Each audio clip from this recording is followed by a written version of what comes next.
Я уверен, что из вас никто не подозревал, что в Амстердаме могут быть крутые дворы. Вот они взяли лодочку и наслаждаются жизнью. А эти баржи, они используются как жилье. Волшебство. Вот это Королевский дворец. Пахнет какой-то ссаниной, навозом. Сейчас быстренько пройдем по району красных фонарей. Вон стоят женщины, которые неправильно питаются. И здесь есть кофешоп. И до сих пор меня не отпускает. Итак, у нас сейчас будет экспресс-экскурсия по Амстердаму для человека, который никогда здесь не был. Я, как можно сказать, наполовину амстердамец, проведу вам экскурсию и расскажу, как влюбиться в этот город.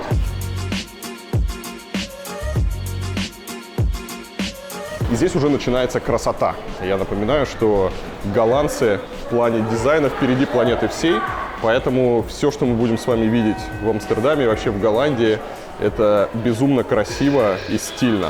И вот мы выходим с вокзала. И вокзал Амстердама, помимо всего прочего, это крупнейший ТПУ. Вы только посмотрите, какой потолок. Это великолепный, это потрясающий потолок с зеркальными панелями. Здесь нужно приложить наш билетик, и нас выпустят. Значит, что здесь есть на вокзале? Мы можем подняться наверх. Наверху у нас посадка в такси, если вы вдруг приехали на такси и хотите дальше поехать на такси, посадка на автобусы. Нам это ничего не нужно. Здесь у нас продаются модные стильные сувениры, то есть не китайское барахло. Можно купить действительно хорошие сувениры. Сюда я рекомендую зайти уже перед отправкой в аэропорт, чтобы с ними не таскаться. Смотрите, видите, есть какие красивые домики вон. То есть это не китайское барахло. Много продуктов местных дизайнеров. Например, эти звоночки амстердамские. Это классный подарок, да? 13 евро. Такой ретро, красивый велосипедный звонок. Крутейший кассовый зал. Здесь продаются билеты, здесь можно спланировать свой маршрут. При этом у них очень круто. Смотрите, у них здесь, если вы вдруг приехали без смартфона и вам нужно спланировать маршрут, то вот здесь очень удобно, это можно сделать. Мы планируем маршрут, куда мы хотим попасть. Я не знаю, можно вот посмотреть Амстердам. Например, мы хотим попасть в музей Ван Гога. И вот он нам сейчас, видите, запланировал здесь целый маршрут. Там. Вот мы пойдем ногами, и можно распечатать. И вот нам распечатали маршрут. Жалко, они не карту печатают. Вот. Но тем не менее, вот у нас теперь есть маршрут, и мы теперь знаем, куда нам идти. В общем, классное место. Если вы первый раз приехали в Амстердам и вообще ничего не знаете, то там можно на какое-то время зависнуть и все спланировать. Мы продолжаем идти дальше. Классный продуктовый магазин. Здесь много еды такой, которую можно сразу съесть. Поэтому, если вы экономите и хотите недорого перекусить, приехав сразу в Амстердам, советую зайти сюда, купить какой-нибудь салатик, сэндвич. И сейчас, чуть позже, мы найдем классное место, где на лавочке мы это все съедим. Дальше у нас идет банк, где можно поменять деньги. Дальше у нас классный туалетный зал с душем. Здесь все платное. Я напоминаю, почти все туалеты в Голландии платные. Это, конечно, минус. Туалет стоит 70 центов, а душ стоит 7 евро. Все. И заканчивается все аптекой. При этом здесь это не просто аптека, а аптека круглосуточная, потому что у них есть классный венинговый аппарат. Вот он стоит. И здесь можно ночью купить, если вам вдруг понадобились презервативы, аспирин или еще что-то, ночью можно купить. Мы продолжаем изучать Амстердам. Мы приехали на вокзал, мы сделали все, что нам нужно, быстренько перекусили, распечатали себе все маршруты, узнали информацию о городе, купили шнурки, поменяли деньги. Пора идти дальше. Если бы мы с вами вышли на другую сторону, на главную привокзальную площадь, мы бы увидели грязь, кучу каких-то там машин, ничего непонятных людей. Это туристический Амстердам. Туристический Амстердам, он не имеет отношения к настоящему Амстердаму. Это как в Москве поехать на Арбат, да, то есть там будет много туристов, много всякого барахла, но это не настоящая Москва. Что дальше? Друзья, смотрите, мы не зря вышли сюда, потому что это то место, где нужно влюбляться в Амстердам. Что мы видим здесь? Здесь мы видим другой берег. На другой берег можно на бесплатном пароме переправиться. Такая вот красивая крыша и вот эта вот велодорожка. Эта велодорожка, она считается самой загруженной велодорожкой в Голландии. Сейчас воскресенье, народу не очень много, но вот в час пик здесь просто не протолкнуться от велосипедистов.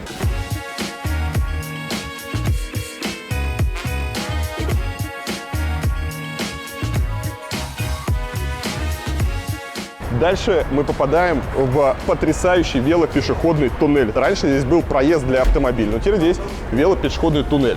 С одной стороны у нас едут велосипедисты, здесь пешеходная часть. Пешеходная часть, она облицована такой традиционной голландской плиточкой. Вначале она просто такая сплошная, закрашенная, красивая, а дальше у нас начнут появляться рисунки.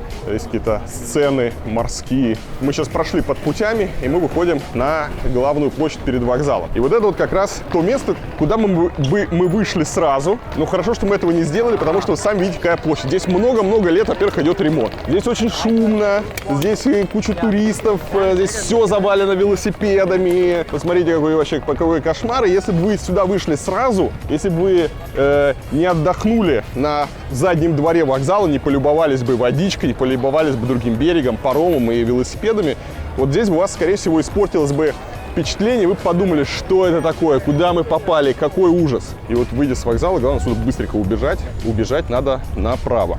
Мы теперь идем все время правее, уходя подальше от туристического центра. Народ бухает.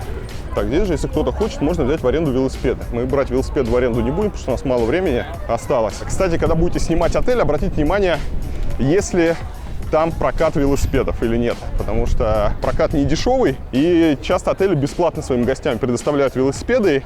Эти велосипеды хорошие, можно взять электрический, ну и сэкономите деньги. Так, и мы приходим на первый канал. Я сейчас объясню, что я называю первым каналом. Если посмотреть с вами на карту Амстердам, то мы увидим 4 практически параллельно друг другу идущих канала, которые как бы такими кольцами опоясывают западную часть Амстердама. И чем канал дальше, тем он круче. Там меньше туристов, более дорогая недвижимость, и там сплошная красота. Туда мы, собственно, и пойдем.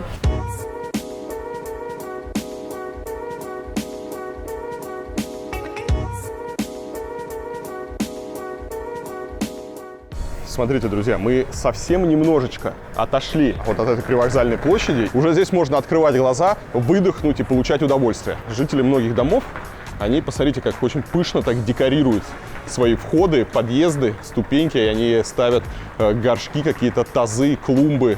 И, в общем, всячески поддерживают такое вот дикое озеленение. Дальше будет еще больше, но все это выглядит очень красиво. Ну и конечно же, мы здесь видим падающие дома. Вот видите, эти старые дома, им, может быть, несколько сотен лет. И видно, что некоторые прямо очень сильно так наклоняются.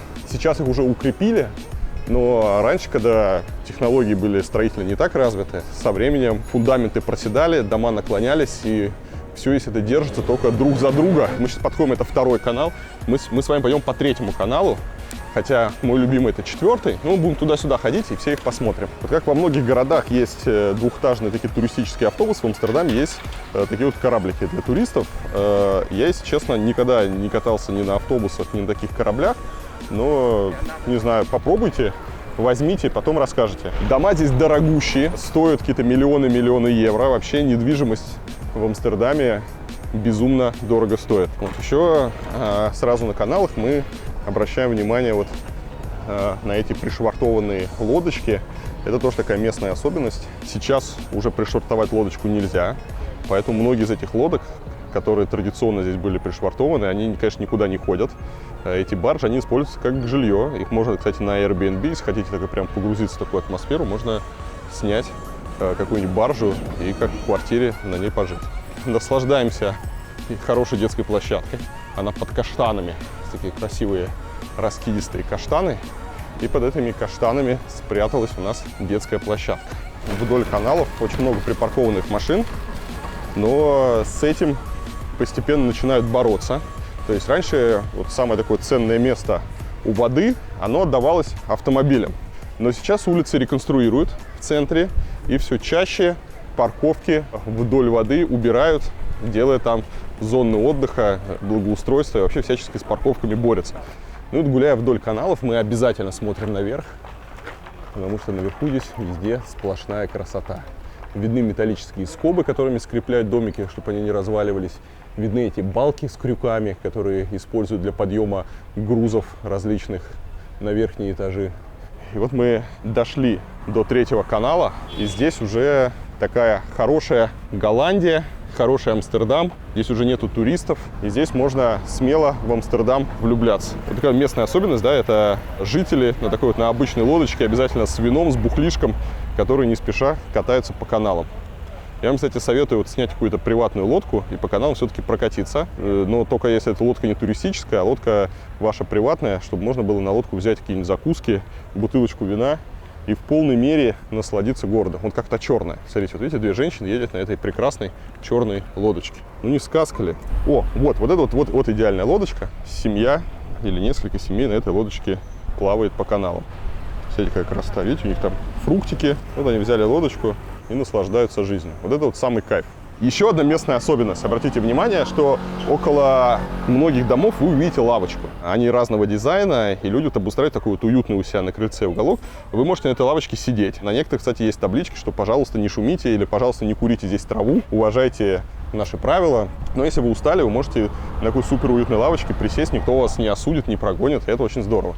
Любой уголок, до которого голландцы могут дотянуться, они его озеленяют. Вот здесь вот озеленили зону вот, около парковки. Фирменные амстердамские столбики, кому-то они напоминают эрегированный член 3 икса, это символ Амстердама. А когда кто-то устал, он как-то вот так вот на эти столбики садится и народ веселится, потому что похоже, что ты сел не на столбик, а что ты сел на член.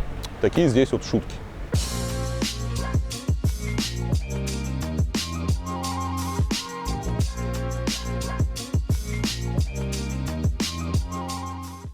Мы вышли на 4-й канал. 4-й канал самый крутой, потому что здесь практически нет ничего туристического, и здесь невероятно мило.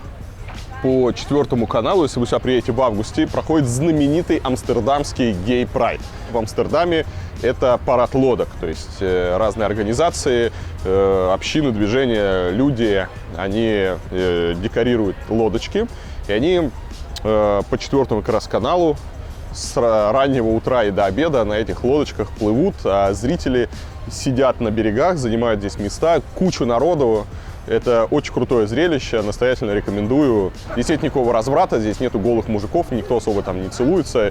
В общем, вас здесь ничего не шокирует, но это все похоже на такой огромный городской праздник, весь город гуляет, и это очень круто. Вот с этого моста хорошо видно, что озеленяют не только входы в свои дома голландцы, но и свои баржи. Прямо есть некоторые такие баржи, покрытые настоящим лесом, максимально все зеленое, и это очень круто. А мы сейчас уходим еще дальше от 4-го канала, мы возвращаемся немножечко назад, потому что, друзья, я хочу вам показать несколько моих любимых тайных мест Амстердама, которые не знает вообще никто, но это очень круто. Я, правда, про них рассказывал уже в блоге, но кто блог не читает, мы сейчас откроем несколько секретов. И я уверен, что из вас никто не подозревал, что в Амстердаме могут быть крутые дворы. А они есть. Здесь был проход во двор, и он был всегда свободный. Но сейчас здесь поставили какую-то уродливую металлическую дверь. А вот нет, вот тут открыли. И закрыли. Да, чувак ушел и... Yeah, can you open, please? Last time I've been here, it was open. Yeah, but after 8 on the weekends, it's closed because of the people. Yeah, thank you. Мы сейчас пришли в настоящий амстердамский дворик. Нам добрый человек открыл. В общем, я думаю, вы найдете, как сюда попасть. Эти дворы мало кто видит, вообще никто не подозревает об их существовании. Это очень старый и невероятно красивый двор. Посмотри на мощение. Тут есть русская березка. Это большая редкость для Амстердама, потому что дома здесь стоят очень плотно. И обычно дворы здесь, конечно же, не делали. Но вот это вот один очень старый двор со старым фонарем. И вот этот двор сохранился. Это все маленькие квартирки здесь.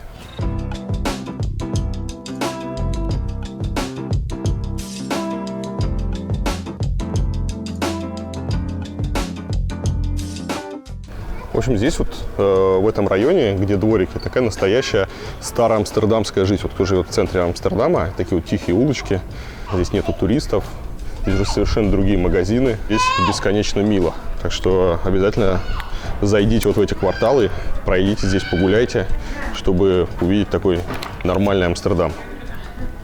И мы сейчас посмотрим еще один крутейший дворик. И я думаю, на этом месте Кир у нас окончательно влюбится в Амстердам. Вот здесь мне гулять нравится гораздо больше, чем по туристическим улочкам, потому что здесь настоящая жизнь. Такие вот лавочки, под окнами куча цветов. Смотрите, а вот кто-то себе взял под окнами, какое чудо сделал. Насколько роскошным может быть место под окном. То есть, казалось бы, простая лавочка, там, простые цветы, ничего сложного. Но как уютно это выглядит. Вот мы забыли про слово, что такое, знаете, слово «уют». А это вообще главное слово, когда речь идет про какие-то общественные пространства, про места, где мы хотим проводить время. Вот это же не лавочка, это просто сказка. Почему таких мест у нас не делают? Первое упоминание об этом дворе, смотри, 1630 год, 1616 год, то есть с начала 17 века. Как вот выглядит дворик. Про него пронюхали туристы, поэтому сюда периодически заходят туристические группы. Но когда я в этот двор первый раз пришел, про него туристы вообще не знали. Это был секретный дворик. Здесь можно было прийти и удивиться, какой интересный может быть Амстердам. Вот это были колонки. Вот это, естественно, для воды по реке красивые. Сейчас, конечно, уже ничего не работает. Но раньше они работали, действовали. Этот двор, помимо всего прочего, знаменит своими котами. Здесь очень много котов. И вон один из них спит на газончике. Мне очень нравятся все эти лавочки, которые здесь делают перед входами. Ну, это просто вот чудо. Они такие седые, из необработанного дерева, но очень качественно все сделанные. Вокруг цветы, тенек. Настоящий рай. И вот сотнями лет здесь сохраняется вот этот уклад. Кстати, даже тогда, посмотри, я не знаю, сколько лет, вот, то есть, видишь, такой прямо же нормальный желобок там для отвода воды. Волшебство. Я слышу русских туристов. Интересно, как они ушли. Обращаю ваше внимание на эти задние дворы, которые не видно, то есть с улицы там обычные кирпичные дома. Самое главное, у многих из них есть выходы к воде. Видите, вы выходите на задний двор, завтракаете, у вас там какой-то бассейн даже маленький, там вообще просто красота. Потом прыгаете в лодочку и катаетесь по каналам и наслаждаетесь жизнью. Вот это вот такой вот амстердамский кайф.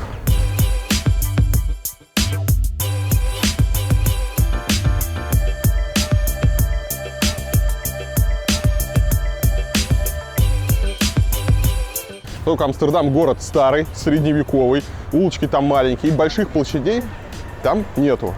Зато площадь есть у нас здесь. Музейная площадь, такой гигантский газон. Здесь какие-то тысячи, десятки тысяч человек могут собираться. Это такое вот место для массовых сборищ.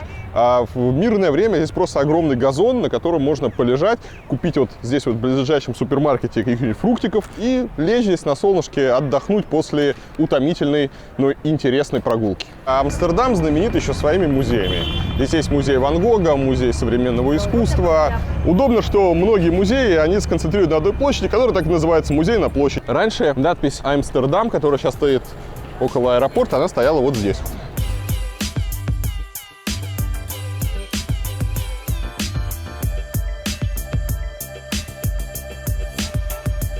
Итак, друзья, мы с вами приехали в район, который называется Het-Funen, или как-то так. Что интересно, этот район проектировать начали 20 лет назад. В 99 году его начали проектировать. Построить должны были где-то к середине нулевых, но стройка окончательно здесь завершилась только в 2009 году. То есть 10 лет назад построили этот район. Концепция района, что он располагается на границе исторического центра. Раньше это была промзона, здесь рядом железная дорога. И мы сейчас еще посмотрим, они, интересно, от нее отгородились таким длинным домом. Но они попытались создать такую вот сельскую жизнь, что ты выходишь, у тебя луга, деревья, нет никаких автомобилей, все парковки здесь, конечно, подземные. И этот район в свое время на меня сильно повлиял, когда я его впервые увидел. Я офигел от того, как можно жить, и загорелся вот всеми этими идеями, начал подробно изучать, и до сих пор меня не отпускает. Поэтому давайте посмотрим, надеюсь, вам понравится. Слушай, по-моему, это лучшее, что вообще когда-либо делали из покрышек. Я, конечно, всегда критикую покрышечное искусство, но вот эта вот лошадка из покрышки, это, по-моему, просто гениально. Значит, на что здесь нужно обратить внимание? Во-первых, здесь нужно обратить внимание на разнообразие застройки. То есть вы не найдете ни одного одинакового дома. Застройка, она преимущественно малой и средней этажности. То есть какие-то дома, они по 3 этажа, какие-то вон 4-5, но преимущественно все такой средней этажности. Естественно, здесь нет никаких проездов, машин, ничего. Еще раз, это 20 лет назад. 20 лет назад у нас же о таком подумать не могли, а голландцы уже такое начинали проектировать. Здесь все в таких вот красивых газонах, на которых народ сидит на стульчиках, устраивает какие-то пикники. Здесь какой-то вообще мастер-класс по готовке. Здесь народ играет в какие-то городки, вон там дети играют в футбол. И представляете, как круто иметь безопасный двор, что вот маленькие дети, они гуляют совершенно без присмотра. И нету опасности, что они попадут там под машину, что с ними что-то случится, потому что во дворе нету никаких машин. Такая довольно большая территория.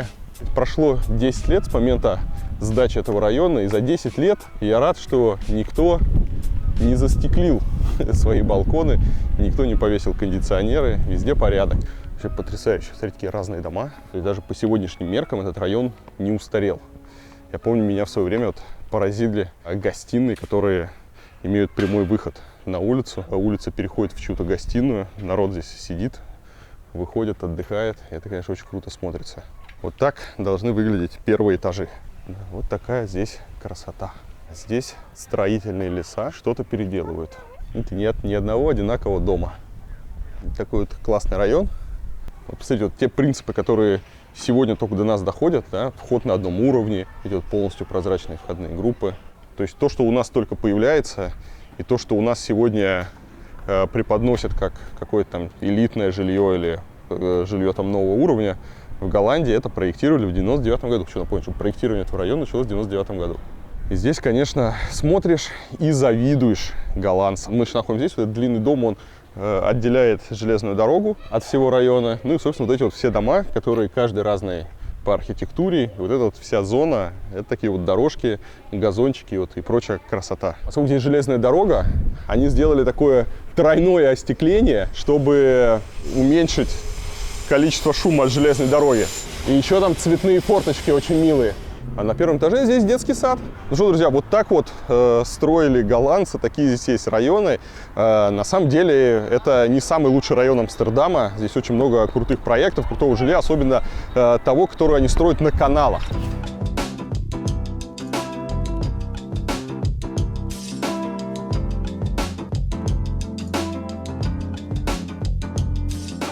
Мы сейчас находимся с вами в центре, и насколько здесь уже менее приятно, здесь какие-то толпы туристов, здесь уже практически нету местных жителей. Вот это Королевский дворец. У местного монарха 3 дворца, вот это один из них, и он находится в самом адском и засранном месте. Здесь какие-то голуби, здесь постоянный шум, пахнет какой-то ссаниной, навозом. В дворец можно прийти, ну там, как обычные королевские дворцы, можно повтыкать на интерьеры. Здание было построено, по-моему, в 17 веке. Здесь у нас митинг. Кто митингует? Здесь постоянно кто-то выступает. Китайцы, а это суданцы. Вот это суданцы. Да. Вот видите, здесь сейчас митингуют суданцы. Значит, Гранд-отель Краснопольский. Тоже один из самых дорогих отелей города. Вот он. Здесь уже начинается, уже здесь такое все супер туристическое. Здесь уже сплошные кофешопы, здесь уже пахнет травой, велосипедисты на таких вот велосипедах модных. Видите, у всех по 3 икса, потому что это у нас Амстердам. Здесь вот начинаются совершенно отвратительные магазины, музей каннабиса, чипсы, бургеры, аргентинские грили, пиццы. Здесь такая мерзкая вонь. Вот это тот Амстердам, который я ненавижу. И здесь многие заведения работают чуть ли не круглосуточно, поэтому, когда некоторые туристы накурятся, они сюда приходят есть вот такую вот здоровую пищу. Я вообще не понимаю, как это можно есть. Там, по-моему, 2000 калорий в каждой этой соломинке. Вот никогда не заходите в эти все туристические магазины. Ну, если вам нужен сыр, зайдите в обычный супермаркет. Все-таки мы находимся с вами в Голландии, и хороший сыр в Голландии продается в любом обычном продуктовом магазине.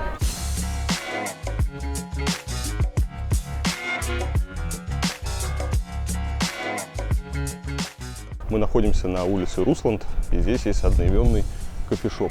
Половину посетителей там наши соотечественники. Из уважения к их приватности мы не будем сейчас снимать, подходить. Так вот это выглядит. Так там внутри, там висит такой очень кривой и косой портрет Путина. Ну, довольно милое местечко, если вы вдруг хотите посмотреть интерьер кофешопа. Я напоминаю, что по российскому законодательству марихуана и все производные являются наркотиком. Употреблять ее нельзя, и вообще это очень плохо. Никогда не пробуйте наркотики. Наркотики, друзья, это зло. Но нас это заведение интересует исключительно с точки зрения нейминга и интерьера. Сейчас быстренько пройдем по району красных фонарей. Это мерзотнейшее место. Несколько улиц вдоль каналов, где за витринами в красном свете. Красный свет не просто так, он скрывает все недостатки. И даже самая непривлекательная женщина выглядит там гораздо симпатичнее. В общем, женщины продают себя. В основном это приезжие из Африки, совсем такой низший уровень. Ну, чуть подороже это Украина, Польша, ну, Восточная Европа. В том числе можно увидеть наших соотечественниц, они самые дорогие. Смотрите, вот как здесь засрано. Здесь продают семена, масло марихуаны, повсюду. Вот очень вот все, что нужно туристам. Вот видите, вот эти вот музеи марихуаны.